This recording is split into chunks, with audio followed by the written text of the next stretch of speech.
In the high-stakes world of international arms deals, nothing is ever just business. Behind every handshake is a strategy. Behind every contract, a quiet calculation of power, politics, and control. So when the United States sold its most advanced stealth aircraft, the F-35 Lightning II, to Israel, it wasn't just a sale, it was a declaration. A public symbol of unwavering alliance. A way of saying, we trust you with our best. And why not?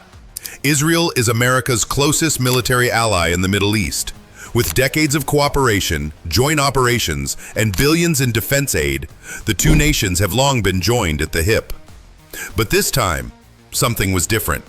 Because not long after the first F-35s touched down on Israeli runways, the Pentagon started noticing something unusual. Israel wasn't just using the jet. They were rewriting it, tinkering, upgrading, reprogramming, taking a fighter built to be part of a shared digital ecosystem and making it their own. What was supposed to be a state-of-the-art American warplane quickly morphed into something unrecognizable and untouchable. And the whispers began. Defense officials started asking, wait, what exactly did we give them? Did we hand over too much?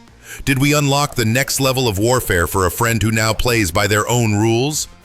This is the story of a deal that started with trust and ended with second thoughts. Because sometimes, when you give someone your most powerful weapon, you might just be giving away more than firepower. You might be giving away control.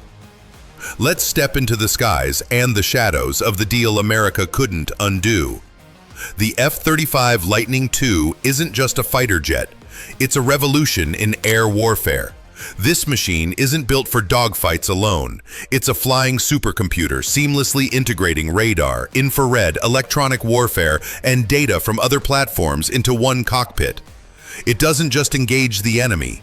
It sees the entire battlefield, decides faster, strikes first, and vanishes before anyone can respond. But when Israel signed the deal to purchase the F-35, they didn't just want the off-the-shelf model that every other ally was getting. They wanted something more, something no other country had. Enter the F-35I Adir, which means mighty in Hebrew. On paper, it's still an F-35, but behind the sleek frame and stealth coating lies something radically different. Israel didn't want just a tool, they wanted control. Total, sovereign, unrestricted control over the jet's systems, sensors, and software.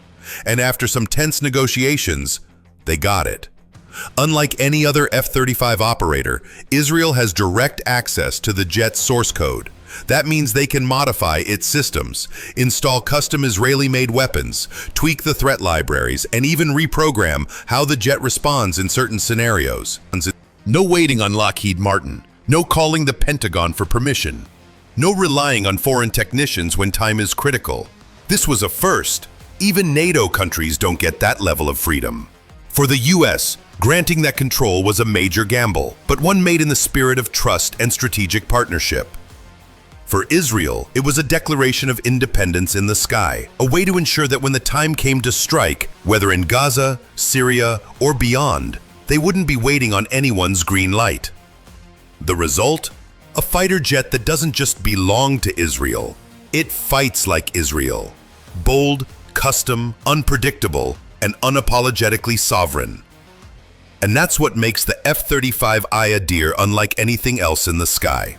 Would you like the next section to explore how Israel modified the jet or how the US reacted afterward?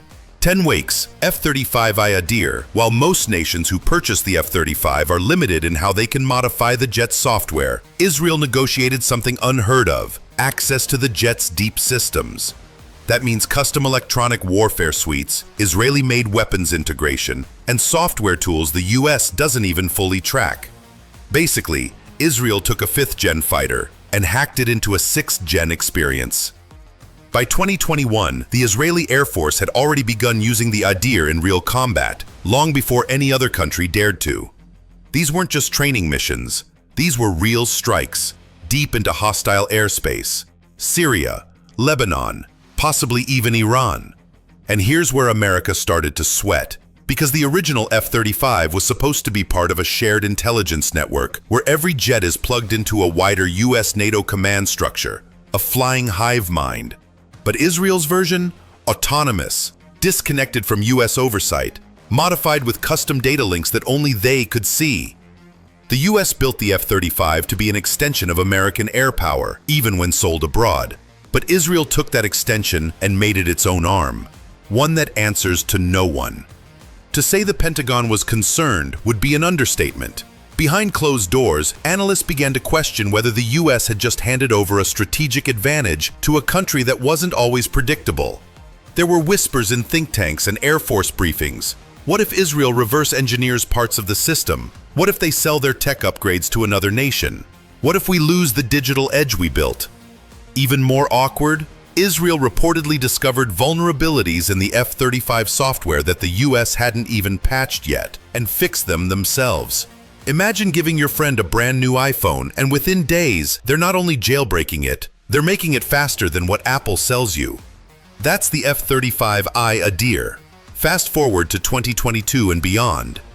Israeli F-35s begin flying invisible missions, sometimes hundreds of miles into hostile territory, with no radar trace, no early warning. In one case, Israeli Adirs reportedly flew into Iranian airspace, photographed nuclear facilities, and flew back undetected. Iran never confirmed it. The US didn't comment. But Israeli defense insiders dropped quiet hints that the F-35I had proven itself beyond expectations. And Washington? Let's just say they were watching closely. Because now, they weren't just tracking how well the plane performed, they were tracking how far Israeli independence had flown with American tech. Of course, the US can't literally take the jets back, but over the years, American defense officials have quietly pushed for limits on future upgrades. They've grown more cautious in what source code is shared, more hesitant in granting software-level access. Why? Because the F-35 wasn't supposed to be this customizable. It wasn't supposed to be reprogrammed into something smarter, stealthier, and more secretive than the original blueprint. But Israel had done just that, legally and brilliantly. And while the US still considers Israel a key ally, there's a lingering sense of unease. Have we created a competitor with our own creation? So what do we take away from the story of the stealth jet the United States proudly handed over, only to later second guess? We learned that in the chessboard of geopolitics, even your closest allies can become unpredictable players once they control a powerful piece. That trust, especially in the defense world, is never absolute. It's conditional, it's strategic, and it can shift with every new capability unlocked. When America sold the F-35 to Israel, it thought it was strengthening a bond. And it was. But what it didn't expect was for that bond to stretch so far that it bent the rules of control. Israel didn't just operate the jet, they rebuilt it. They modified it to answer only to them. No permissions, no waiting for clearance, no shared oversight. That's the part that rattled Washington. Because military technology, once handed over, becomes a wild card. It evolves, it adapts, and if the buyer is smart enough, like Israel, it becomes a force that even the original seller no longer fully understands. And here lies the twist. The most dangerous fighter isn't always the one with the deadliest weapons. It's the one with autonomy, with the freedom to act, strike, and vanish without asking for a green light.